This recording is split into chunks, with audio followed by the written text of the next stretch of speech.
Every story has an ending, but the ending of the universe will not come as a single moment. No final curtain, no neat conclusion. Its fate is being written now, in the shapes of galaxies, in the expansion of space, in the faintest aftershocks of creation. To understand the ending, we must first know the beginning. We must find the first pages of the universe's diary and learn to read its handwriting.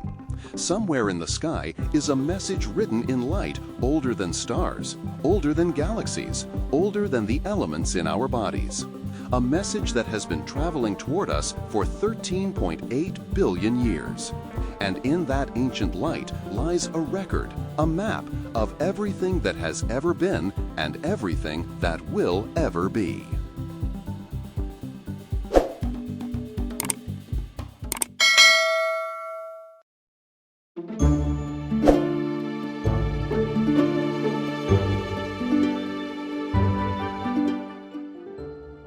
(1964), Holmdel, New Jersey.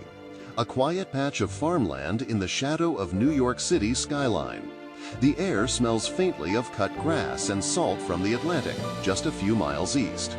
In the middle of it all, an odd, gleaming structure, like a seashell made of steel, the Holmdel horn antenna. Inside, two men, Arno Penzias and Robert Wilson, are tuning the machine. It's meant to measure the faintest whispers of the universe in the microwave part of the spectrum. The horn's smooth, flared walls are designed to catch those invisible waves and funnel them into a receiver, so sensitive it can register a billionth of a watt. They expect to hear nothing, maybe a soft static from the Milky Way's radio glow. Instead, there's a hiss, soft but relentless. It's everywhere. Point the horn at the horizon, hiss. Straight overhead, hiss. Into the black void between galaxies, hiss. Always the same. They check every cable, tighten every connector, wipe away dust, replace corroded contacts. The hiss remains. They wonder, is it the city? No. They've aimed the antenna far from its radio chatter. Is it the atmosphere? No. It's there even on the clearest nights. One day they find the culprit, or so they think. A pair of pigeons has made the horn their home, leaving behind unwelcome souvenirs. The birds are evicted. The mess is cleaned. But when they switch the receiver back on, the hiss is still there. Featureless. Uniform. Everywhere they listen, it follows. An invisible presence woven into the fabric of the sky. Welcome to Anuntum and Beyond. You're watching From Nothing to Now, the epic evolution of the universe, a journey from a mysterious hiss in a New Jersey field to the oldest light in existence, carrying the clues to our cosmic fate.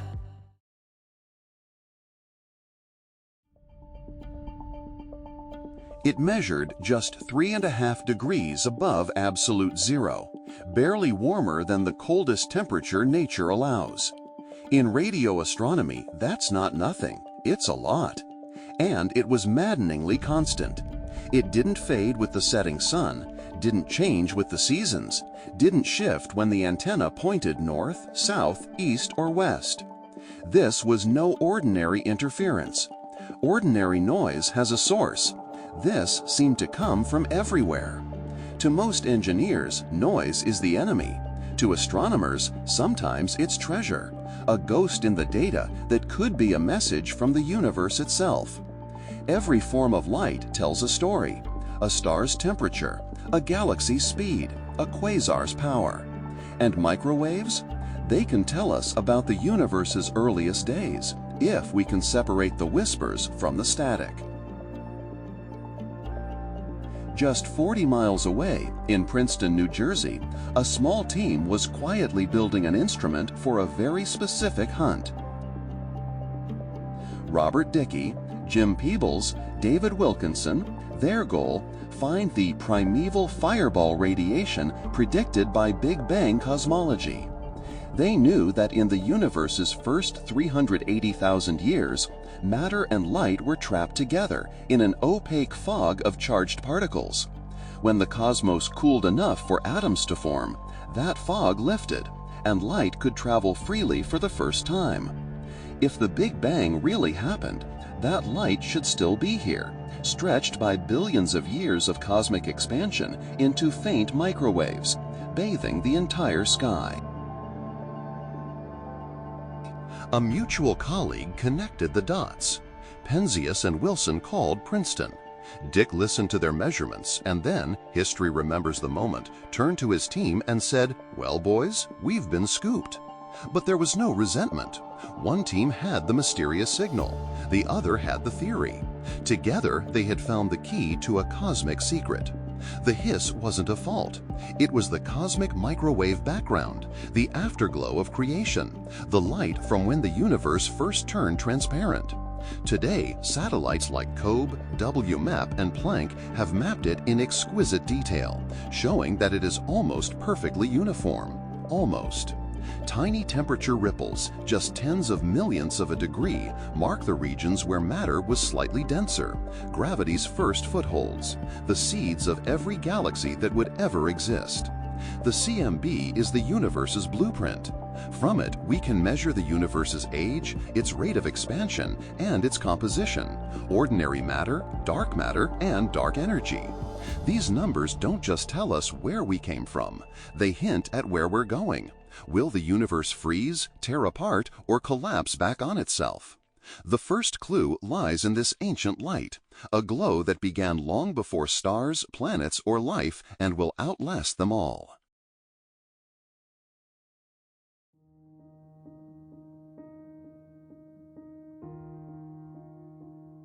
The universe has just survived its most chaotic birth pains. The blinding afterglow of the Big Bang, the cosmic microwave background, fades into the distance. The firestorm is over, and the cosmos exhales. But the light we saw was not from stars. There were no stars. Only a fog of cooling hydrogen and helium, filling every direction, stretching endlessly. It is an age without shadows, without sources of light, only the slow whisper of expansion. Astronomers call it the cosmic dark ages. And for hundreds of millions of years, the universe will remain dark and patient. Rewind slightly to 380,000 years after the Big Bang. Temperatures finally drop below 3,000 Kelvin. Electrons, once too energetic to settle, now bind to protons, forming neutral hydrogen atoms. This moment is called recombination. For the first time, photons, particles of light, can travel freely without being scattered by free electrons. The fog lifts and the universe becomes transparent. Yet transparent doesn't mean bright. With no stars, no galaxies, there is nothing to illuminate this new openness. Space is a silent ocean of invisible hydrogen, expanding under its own inertia. But it is not perfectly smooth. The cosmic microwave background already told us this. Tiny ripples in temperature, mere tens of microkelvin, mark the first imprints of structure. Where the density is just slightly higher than average, gravity begins to tug harder. Hydrogen gas feels the pull and drifts toward these invisible wells, each one a knot in a vast unseen scaffold of dark matter. We can't see dark matter directly, but we can trace it, like frost revealing the pattern of an invisible spiderweb, by watching how ordinary matter moves and clumps. In the late 1980s, NASA's COBE satellite was launched to measure the faint glow left from the Big Bang. At first, the data looked disappointingly uniform, but deep in the noise, George Smoot and his team spotted tiny variations, just one part in 100,000. Smoot would later say, "It's like looking at God." This was the first proof that the early universe had seeds of structure, ripples that would grow into galaxies. Gravity alone isn't enough to make stars. When gas collapses, it heats, like air in a bicycle pump. To keep falling inward, it must shed that heat. Today, metals, elements heavier than helium, do the job efficiently. But in this primordial universe, there are no metals. The only coolant is molecular hydrogen, rare, fragile, and easily broken apart by ultraviolet light. That means only the largest gas clouds, tens of thousands of solar masses or more, can cool fast enough to collapse. Everywhere else, matter waits in limbo, suspended between the pull of gravity and the pressure of its own heat. After a long cosmic silence, gravity wins in a few select places. Clouds collapse. Temperatures in their cores soar to millions of degrees. Nuclear fusion ignites. And the universe has its first true light sources, population 3 stars. These were nothing like the Sun. Many were more than 100 times its mass, burning at temperatures over 50,000 Kelvin, blazing with a fierce blue-white light. With no metals in their makeup, their spectra were pure, simple hydrogen and helium alone. They lived fast and died young, often in just a couple of million years. And when they died, they exploded with a violence that seeded the cosmos with its first carbon, oxygen, and iron. These first stars did more than shine. Their ultraviolet light began stripping electrons from surrounding hydrogen, a process called reionization. Picture expanding bubbles of ionized gas growing around star clusters and merging over hundreds of millions of years. By about 1 billion years after the Big Bang, the darkness was gone, not because space was cooler, but because it had been ionized, turned into a transparent plasma once again. 2001, atop Mauna Kea, Hawaii. In the Keck Observatory's control room, the night's data glows on the monitors. That trough, is that? A graduate assistant asks, pointing to the spectral curve of a quasar 13 billion light-years away. The lead astronomer studies it, then nods. Yes, hydrogen before it was ionized. We're seeing the end of the dark ages.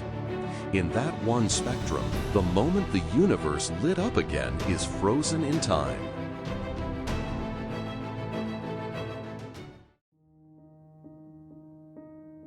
Supernova explosions from population 3 stars did more than scatter metals. They stirred the cosmic soup, creating shockwaves that triggered new rounds of star formation.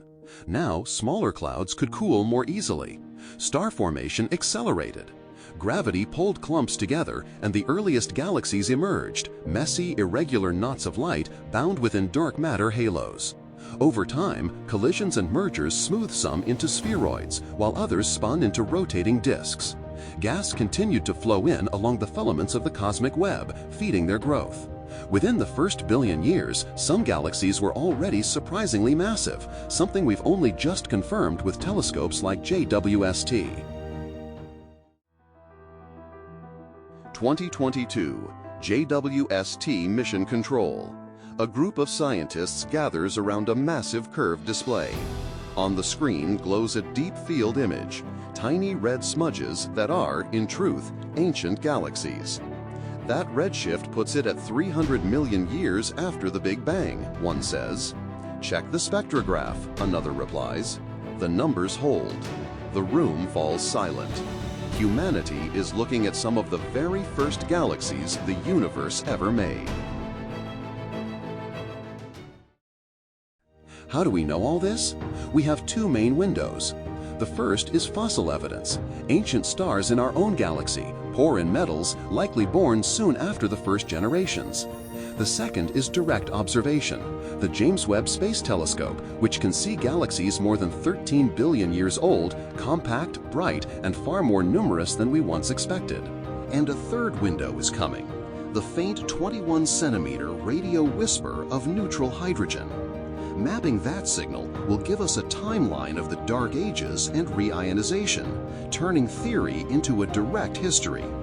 The darkness is gone. The first stars have burned, died, and enriched the universe. Galaxies now sparkle across the cosmic web. Next, gravity will weave these into vast clusters, ignite the hearts of black holes, and build the large-scale architecture we see today. The quiet dawn has ended. The age of cosmic cities is about to begin.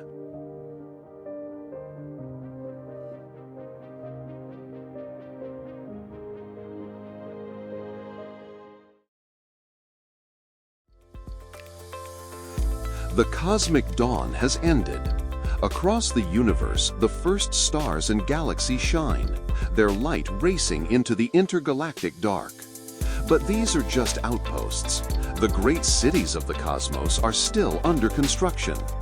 Gravity is the master architect, and it works on every scale, from the clustering of galaxies into neighborhoods to the sprawling web of filaments and voids that defines the cosmic map. In the first billion years, galaxy growth is a competitive game. Halos of dark matter attract more gas and, inevitably, collide with each other. Sometimes these mergers are gentle, two spirals blending into one. More often, they are violent, distorting stellar disks, triggering massive bursts of star formation, and flinging gas into intergalactic space. This is how galaxies grow, not as isolated islands, but as members of a restless archipelago, constantly trading mass and energy. In the chaos of galaxy building, something else awakens: black holes. Some form from the collapse of massive population 3 stars, weighing tens to hundreds of solar masses.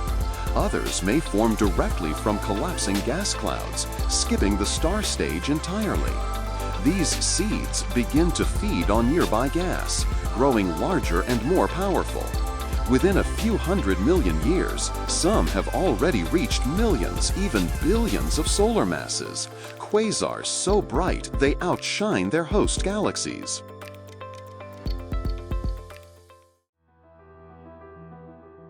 (1963) Palomar Observatory. Astronomer Martin Schmidt stares at a spectrum that defies reason. The hydrogen lines are there, but stretched, shifted into strange positions. And then it clicks. This star-like object is unimaginably far away, yet it blazes with more light than an entire galaxy. The first quasar has been identified, and the early universe has revealed one of its brightest secrets. Quasars are lighthouses of the young universe. Powered by supermassive black holes at their centers, they emit energy across the spectrum, from radio to X-rays. The brightest can be seen from over 13 billion light-years away. By studying their light, we can probe the conditions of the intergalactic medium in an era otherwise hidden from view. Their abundance in the early universe is a puzzle. How could black holes grow so massive so quickly? The answer may involve runaway accretion, dense gas flows along filaments, or even mergers between black holes themselves. As galaxies and clusters form, they fall into place along the vast scaffolding of dark matter. The universe becomes a structured landscape, dense nodes connected by luminous filaments, separated by immense voids where little ever forms. This pattern, on scales of hundreds of millions of light-years, looks almost biological, like neurons in a brain or roots in a forest. It is here, in these nodes, that the largest galaxy clusters assemble, gravitational superstructures that will continue to grow for billions of years. Cambridge, Massachusetts, 1980s. Margaret Geller and John Hutra tack galaxy after galaxy onto a growing wall map. At first, it's just data points. Then lines emerge, arcs connect, and between them, immense voids appear. For the first time, humanity is seeing the skeleton of the universe, the cosmic web itself.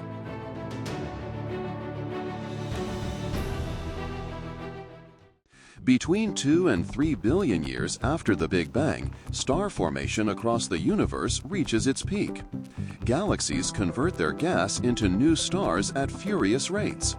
The cosmic night is alive with stellar nurseries, giant molecular clouds collapsing into clusters, lighting up spiral arms and irregular shapes alike. But this golden age will not last. The gas supply is finite, and each burst of star formation brings the universe one step closer to running out of raw fuel. Not all galaxies thrive. In dense clusters, hot gas halos strip material from smaller galaxies, a process called ram pressure stripping. Interactions can quench star formation entirely, leaving behind red and dead ellipticals. Meanwhile, in isolation, galaxies may continue quietly building stars for billions of years. The environment matters. The same cosmic web that feeds galaxies can also starve them, depending on where they live. 2006. Astronomers studying the Bullet Cluster overlay X-ray images with gravitational lensing maps, and the two refuse to match. The visible matter, the hot gas, has been displaced, but the gravity is anchored elsewhere. It's the most direct proof yet that most of the universe's mass is invisible, dark matter holding the cosmic structure together.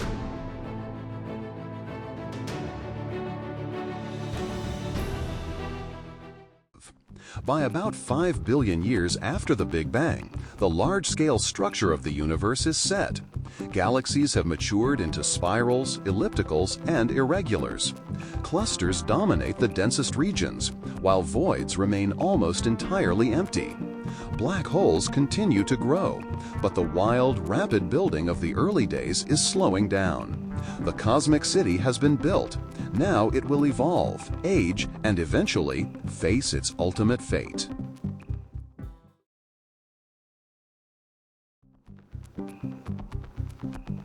The Milky Way spins quietly in a mature universe. Galaxies drift in their clusters. Stars are born, live, and die. To the casual observer, it feels eternal. But the laws of physics tell a different story. The cosmos has a future, a long, unbroken sequence of events already set in motion. And that future can follow one of three roads. The first road is the most widely accepted: heat-death. In this future, the expansion of the universe never stops. Galaxies drift farther apart. Star formation slows as gas supplies run out. Stars burn their last fuel, fading into white dwarfs, neutron stars, and black holes. 1998, two rival teams, the Supernova Cosmology Project and the High-Z Supernova Search Team, scour the skies for exploding stars in distant galaxies. Their goal: measure how fast the universe is slowing down. But the results shock them. It isn't slowing, it's speeding up. This acceleration hints at a mysterious force, dark energy, ensuring the universe's expansion will continue, and perhaps end in heat death. As trillions of years pass, black holes themselves will evaporate through Hawking radiation, leaving only a thin soup of subatomic particles and photons, uniform, cold, and unchanging. This is the ultimate triumph of the second law of thermodynamics: entropy at its maximum, the cosmos in thermal equilibrium. The second road imagines the universe reversing course: the Big Crunch. If the density of matter and energy were high enough, gravity could eventually halt the expansion and pull everything back together. 1970s, Princeton. Physicists gather around chalkboards, debating the critical density of the universe. Vera Rubin's galaxy rotation curves suggests there's unseen matter, dark matter, tipping the scales. If there were enough of it, gravity could halt expansion and trigger a cosmic collapse. But the measurements remain frustratingly close to the tipping point. The universe's fate hangs in the balance. Galaxies would approach, collide, and merge. Stars would flare from bursts of new formation as gas clouds compress. Temperatures would rise everywhere. In the final moments, all matter and radiation would collapse into a singular state, an echo of the Big Bang in reverse. The third road is the strangest and the most terrifying: the Big Rip. This happens if dark energy, the mysterious force driving the expansion, grows stronger over time. 2000s into the 2010s. Astronomers launch massive surveys: the Sloan Digital Sky Survey, the Dark Energy Survey, mapping millions of galaxies. Teams use baryon acoustic oscillations and supernovae to measure the expansion history. If dark energy strength increases, the ultimate nightmare awaits, the Big Rip, where galaxies, stars, and even atoms are torn apart.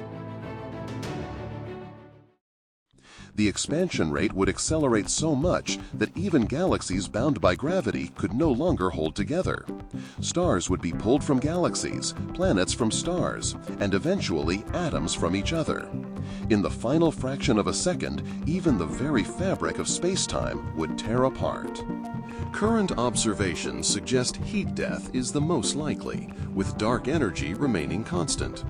But our understanding of dark energy is still incomplete. If its nature changes, if it strengthens or reverses, the fate of the universe could change with it.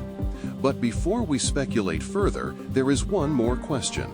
What happens in the time before the end, during the long twilight between the universe's vibrant youth and its final silence? In that question lies the bridge between cosmology and the ultimate limits of existence.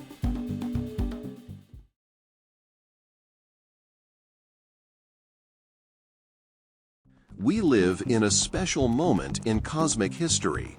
The universe is neither the searing fireball of its birth, nor the silent, frozen sea it may one day become. Stars still form, galaxies still collide, black holes still feed. But the balance is shifting. The age of peak creation is long past. From here on, the story slows. What happens in this long twilight depends on the one force we understand the least: dark energy. We discovered dark energy in 1998 almost by accident, while measuring the expansion rate using distant supernovae. Instead of slowing down, the universe was speeding up. The data forced a new term into the equations: an unknown energy permeating space itself, with a repulsive effect on gravity. 1998. Two teams on opposite sides of the world, one in Berkeley, one led from Australia and Baltimore, stack supernova distances onto a single Hubble diagram. The points refuse to sit on the slowing curve. "Run it again," a team lead says. They do. Same answer. A phone call, then a hush. "It's upside down," someone whispers. "The universe is accelerating." In that moment, a new player enters the script: dark energy, and the future of the cosmos changes. If it is a constant, Einstein's cosmological constant, its effect will remain steady forever. But if it changes over time, the entire future changes with it. We are only beginning to measure its equation of state, a value that could tell us if dark energy will remain stable, weaken, or grow stronger. Predicting the distant future of the cosmos is like weather forecasting on a trillion-year scale.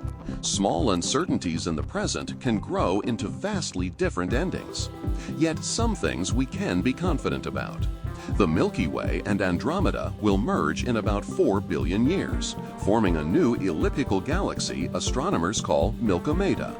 Star formation will continue there for many billions more, fed by leftover gas and the occasional infall from smaller galaxies. Black holes will merge and grow, releasing vast jets of energy into intergalactic space. Beyond that, the timeline stretches into extremes: white dwarfs cooling to black dwarfs, protons possibly decaying, black holes evaporating. Each stage unfolds on a timescale that dwarfs human history. 2012. In a quiet office at Space Telescope Science Institute, a small team checks Hubble measurements of Andromeda's sideways motion. The number they get is almost zero. So it's not skimming past, a researcher says. It's a collision course. They run simulations. Two spirals tilt, tangle, and fuse. For the first time, we have a date on our sky's future: 4 billion years to the grand merger.